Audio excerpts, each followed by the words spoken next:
नमस्कार, मैं हूं शिखा यादव और आप देख रहे हैं गंगा न्यूज। शुरुआत करते हैं आज की टॉप ब्रेकिंग।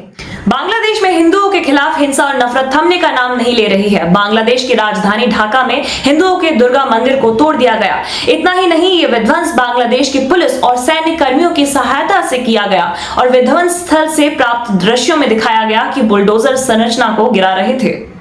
पाकिस्तान पाक अधिकृत कश्मीर और अपने अन्य इलाकों में आतंकी लॉन्च पैड और ट्रेनिंग कैंप को फिर बना रहा है। ये वही आतंकी लॉन्च पैड और ट्रेनिंग कैंप है जिन्हें ऑपरेशन सिंदूर के दौरान भारतीय सेना ने बर्बाद किया था। खबर मिल रही है कि पाकिस्तान पाक अधिकृत कश्मीर के जंगली इलाकों में भी हाईटेक लॉन्चिंग पैड बना रहा है। इन तमाम आतंकी कैंपों के बनाने में पाकिस्तानी सेना, ISI और वहां की सरकार इन आतंकी संगठनों को अपना पूरा सपोर्ट दे रही है। इन आतंकी कैंपों को पूरी तरह से हाईटेक तरीके से तैयार किया जा रहा है। कहा जा रहा है कि अब नए ट्रेनिंग कैंप ऐसे बनाए जा रहे हैं जिनकी निगरानी न की जा सके। पाकिस्तान इन आतंकी लॉन्च पैड को फिर से बनाने में पाकिस्तान वर्ल्ड बैंक और ADB से मिले फंड का बड़े हिस्से का इस्तेमाल कर रहा है। शादी के 14 साल बाद 2 बच्चे छोड़ बीवी हुई फरार, शौहर ने लगाई पुलिस से सुरक्षा की गुहार। पीड़ित शौहर का दावा है कि उसे अब अपनी पत्नी से जान का खतरा है। हैरान कर देने वाला ये मामला मुरादाबाद के डिलारी थाना क्षेत्र के चटकाली गांव का है। शौहर मोहम्मद हारून का आरोप है कि उसकी बीवी रोजना खातून करीब 10 लाख रुपए के जेवर और नकदी लेकर घर से फरार हो गई। खातून की उम्र 32 साल है। वो 2 बेटियों की मां है। शौहर हारून ने थाने में गुमशुदगी की रिपोर्ट दर्ज कराते हुए दावा किया कि वो अब तक वापस नहीं लौटी है। उसे अब अपनी बीवी से जान का खतरा है। उसकी शिकायत के बाद पुलिस ने मामला दर्ज कर खातून की तलाश शुरू कर दी है। बेटियों की फीस भरने के लिए एक शादीशुदा जोड़ा करने लगे सेक्स की लाइव स्ट्रीमिंग। ये हैरान करने वाला सनसनीखेज मामला हैदराबाद का है। पुलिस ने शुक्रवार को बताया कि हैदराबाद में जिस दंपति को मोबाइल ऐप पर अपने सेक्स की लाइव स्ट्रीमिंग करने के आरोप में गिरफ्तार किया गया है, उसे पैसों की सख्त जरूरत थी और उसने आसानी से पैसे कमाने के लिए इस तरह की हरकतें की। दंपति अपनी 2 बेटियों की कॉलेज की फीस भरने में असमर्थ थे। पुलिस द्वारा अंबरपेट के मल्लिकार्जुन नगर से पुरुष और महिला को गिरफ्तार किया गया और उनके घर से हाई डेफिनेशन कैमरे सहित कई उपकरण जब्त किए गए। इस मामले में सूचना प्रौद्योगिकी अधिनियम के प्रावधानों के तहत केस दर्ज कर जांच की जा रही है। इसके साथ ही दंपति से वीडियो खरीदने वालों को भी नोटिस जारी किए गए हैं। दुनिया के चौथे सबसे अमीर शख्स जेफ बेजोस और पत्रकार लॉरेंस सांचेज ने इटली के खूबसूरत शहर वेनिस में शादी की। इस शादी में शामिल होने के लिए दुनिया भर से हाई प्रोफाइल मेहमान पहुंचे।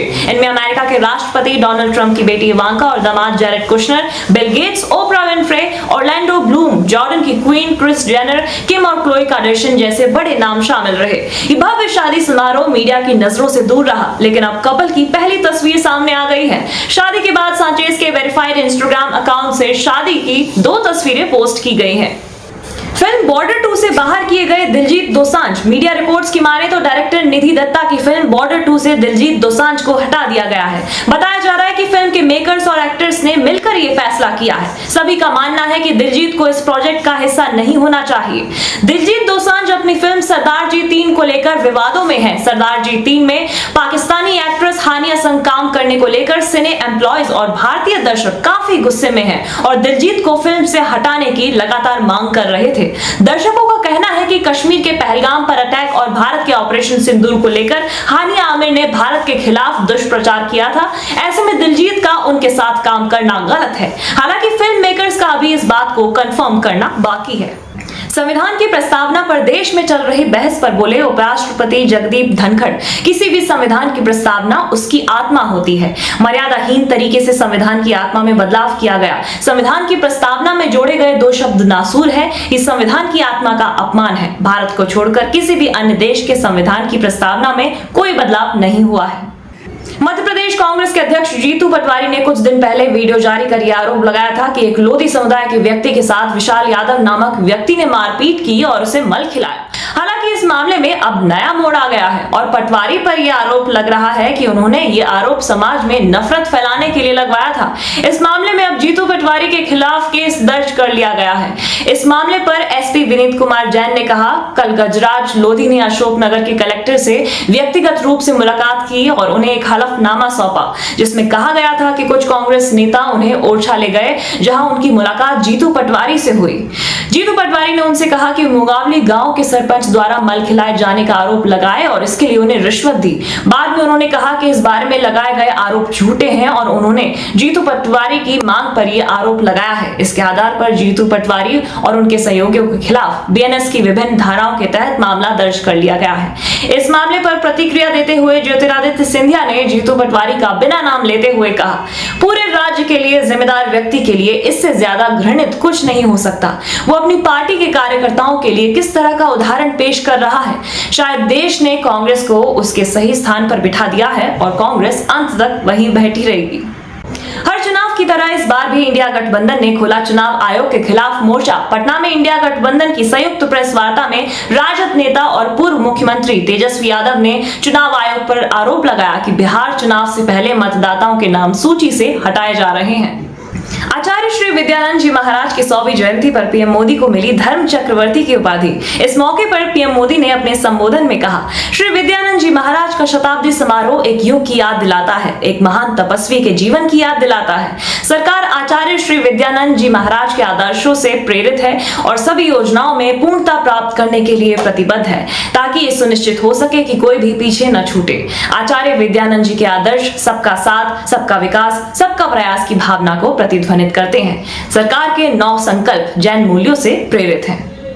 कोलकाता के साउथ कलकत्ता लॉ कॉलेज में हुई गैंगरेप की घटना ने पूरे बंगाल को झकझोर कर रख दिया है। मामले में कोलकाता पुलिस ने अब तक 3 आरोपी छात्रों के साथ कॉलेज के सुरक्षा गार्ड को भी गिरफ्तार किया है। राष्ट्रीय महिला आयोग की सदस्य अर्चना मजूमदार ने कोलकाता के साउथ कलकत्ता लॉ कॉलेज में हुई गैंगरेप पर कोलकाता पुलिस की कार्यप्रणाली पर सवाल खड़े किए हैं। उन्होंने कहा, यह बेहद दुर्भाग्यपूर्ण है। मैं कोलकाता में ही हूं और लगातार पुलिस से संपर्क करने की कोशिश कर रही हूं, लेकिन हमें अभी तक कोई जानकारी नहीं दी गई है। मैंने साउथ कोलकाता की एसपी को मैसेज किया, लेकिन उनका कोई जवाब नहीं आया। आयोग को पीड़िता की लोकेशन नहीं बता रहे हैं। पीड़िता को Calcutta national medical college and hospital ले जाया गया था, लेकिन वहां मेडिकल जांच नहीं कराई गई। अब कहा जा रहा है कि आज पीड़िता को NRS medical college and hospital ले जाया जाएगा, लेकिन वो भी संदिग्ध है। उन्होंने कहा कि ऐसा प्रतीत होता है कि जानबूझकर मेडिकल जांच में देरी की जा रही है। मुझे डर है कि कहीं इस मामले में भी वैसा ही न हो जैसा आरजी कर केस में हुआ था। कोलकाता के साउथ कलकत्ता लॉ कॉलेज में हुई गैंगरेप मामले में सत्तारूढ़ टीएमसी के सांसद कल्याण बनर्जी का बेहद आपत्तिजनक बयान। कल्याण बनर्जी ने कहा, अगर एक दोस्त अपने दोस्त के साथ बलात्कार करता है तो क्या किया जा सकता है। उन्होंने कहा कि क्या स्कूलों में पुलिस होगी। कल्याण बनर्जी के बयान पर बंगाल भाजपा ने एक्स पर पोस्ट कर कहा कि कस्बा में एक कॉलेज छात्रा के साथ टीएमसी से जुड़े शख्स ने रेप किया, लेकिन टीएमसी सांसद कल्याण बनर्जी महिलाओं की सुरक्षा संबंधी चिंताओं को महज एक राजनीतिक एजेंडा बताते हैं। सांसद का कहना है कि अगर कॉलेज के अंदर बलात्कार होता है तो सरकार की कोई भूमिका नहीं होती। क्या पुलिस टीएमसी नेताओं और ममता बनर्जी के लिए छाता पकड़ सकती है, लेकिन महिलाओं की सुरक्षा नहीं कर सकती। भाजपा नेता संबित पात्रा ने कोलकाता रेप केस पर कहा, यह बहुत ही जघन्य घटना है। पात्रा ने आरोपियों की टीएमसी नेताओं के साथ फोटो दिखाते हुए कार्रवाई में अनदेखी का आरोप लगाया। पात्रा ने कल्याण बनर्जी के विवादित बयान पर कहा, ये कहते हैं कि दोस्त ने रेप किया है तो हम क्या कर सकते हैं, क्या सरकार की कोई जिम्मेदारी नहीं है।